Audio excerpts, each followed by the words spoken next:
ဖျားသခင်ဤလမ်းညွှန်မှုဖေဖော်ဝါရီလ26ရက်25ခုမြောက်သောဇာလံတင်မှ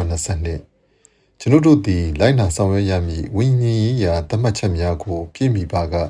ဖျားသခင်ဤလမ်းညွှန်မှုကိုရရှိနိုင်သည်ဟုဇာလံ25၌ဒါဝိဒ်ကထောက်ပြထားသည်ပထမအချက်မှာယုံကြည်စိတ်ချမှုဖြစ်သည်ကျွန်ုပ်တို့သည်ဝိပုကိုယ်ွယ်ခြင်းအပြင်ဖျားသခင်၌ကျွန်ုပ်တို့၏ယုံကြည်စိတ်ချမှုကိုသက်သေပြသည်ကျွန်ုပ်တို့၏နှလုံးသားများဖျားသခင်နှင့်မှန်ကန်သောဆက်ဆံရေးရှိရန်အတွက်ဆုတောင်းရန်လိုအပ်သည်။ဆောင်ဆိုင်ခြင်းသည်နောက်ထပ်သက်သေတစ်ခုဖြစ်သည်အခန်းငယ်3:5-21ကျွန်ုပ်သည်အလင်းစလိုသွားသောအခါတိုင်းဒုက္ခရောက်ခဲ့သည်အခန်းငယ်4:5တွင်ဒါဝိဒ်သည်ကိုရော၏နောက်သို့လိုက်ရန်ဆန္ဒရှိကြောင်းပြောသည်ကျွန်ုပ်တို့သည်ကိုရော၏အလိုတော်ကိုဆောင်ရွက်ရန်ဆန္ဒမရှိပါက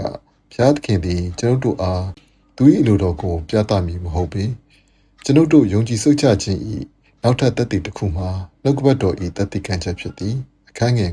9ကြီးမားသောဆုံးဖြတ်ချက်များချမှတ်ရန်ရှိသောအခါနှုတ်ကပတ်တော်၌ကျွန်ုပ်တို့အချိန်ယူရမည်။နောင်တရခြင်းသည်လည်းဖျားသခင်၏လမ်းညွှန်မှုကိုရရှိရန်အတွက်သတ်မှတ်ချက်တစ်ခုဖြစ်သည်။ဒါဝိဒ်သည်သူ၏အပြစ်များအတွက်နောင်တရသည်။ဖျားသခင်သည်သူ၏ပြစ်မှားခြင်းများကိုမဟုတ်ဘဲကိုရော၏နူးညံ့သိမ်မွေ့သောဂရုဏာတော်ကိုဒါဝိဒ်ကသတိရစေလိုသည်။ဖျားသခင်သည်တစုံတဦးကိုတရိယာသောအခါကိုရောသည်ထိုသူအတွက်လှုပ်ဆောင်ရန်ထွက်သွားသည်ကိုရောသည်သူ၏သားသမီးများကိုဘယ်တော့မှမမေ့လျော့ပေဒါဝိဒ်သည်ဂိယူနာတော်ကိုဖျားသခင်ထံမှတောင်းခံသည်အခန်းငယ်10:16အကြောင်းမှာသူသည်အတိတ်ကလွန်ကျူးခဲ့သည့်အပြစ်များအတွက်စိုးရိမ်ပူပန်နေပြီးထိုအပြစ်များသည်သူကိုလမ်းလွဲမသွားစေလိုသောကြောင့်ဖြစ်သည်နာခံခြင်းသည်နောက်ထပ်လိုက်နာရန်သတ်မှတ်ချက်တစ်ခုဖြစ်သည်ကျွန်ုပ်တို့အားလုံးသည်အပြစ်သားများဖြစ်ကြသည်ဘုရားသခင်သည်ကျွန်ုပ်တို့အားလမ်းညွှန်မှုပေးရန်အတွက်ကျွန်ုပ်တို့သည်ပြည့်ပြည့်စုံရန်မလိုအပ်ဘဲနာခံရန်သာလိုအပ်သည်နှိမ့်ချခြင်းဟူသောစကားလုံး၏အဓိပ္ပာယ်မှာဘုရားသခင်ထံသို့အနံ့ခြင်းဖြစ်သည်ဘုရားသခင်ကကျွန်ုပ်တို့ကိုပြောထားနှင့်ပြီးဖြစ်သောအရာကိုကျွန်ုပ်တို့နာခံပါကကိုရောသည်ကျွန်ုပ်တို့အားနောက်ထပ်လမ်းမည်ခြေလမ်းကိုပြသလိမ့်မည်ကျွန်ုပ်တို့သည်ယူသည်လင်းမြတ်မှုကိုလည်းပြသရမည်ကျွန်ုပ်တို့သည်ကိုရောကိုကြောက်ရွံ့ပါကဘုရားသခင်သည်ကျွန်ုပ်တို့ရွေးချယ်မှုများပြုလုပ်ရ၌ကျွန်ုပ်တို့ကိုလမ်းညွှန်လိမ့်မည်လူဝတ်ချက်အခန်းငယ်14ဟူသောစကားလုံး၏အဓိပ္ပာယ်မှာမိတ္တဟာဖွဲ့ခြင်းဖြစ်သည်ဘုရားသခင်အားရိုသေကြောက်ရွံ့ခြင်းကကျွန်ုပ်တို့သည်ကျွန်များဖြစ်သည်ဟုမဆိုလိုပါ၎င်းသည်ယေရှုတော်ကြီးမားလာ၍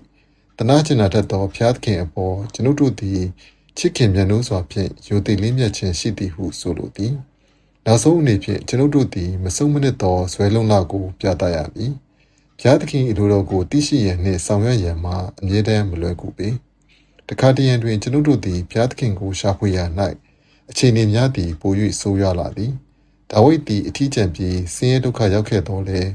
ဘုရားသခင်သည်သူနှင့်အတူရှိကြောင်းကိုသူသတိရခဲ့သည်။ထို့ကြောင့်ပင်သူသည်သူ၏ဖြောင့်မတ်တည်ကြည်မှုနှင့်နာခံမှုကိုထိန်းသိမ်းနိုင်ခဲ့သည်။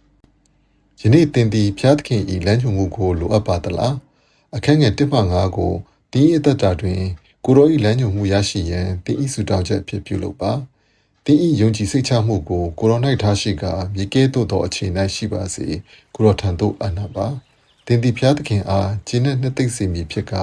သင်၏အသက်တာနှင့်အခြားသူများ၏အသက်တာတွင်ကိုရော၏ရွေချက်များကိုပြီးမြောက်အောင်မြင်စေလိမ့်မည်ဖြစ်သည်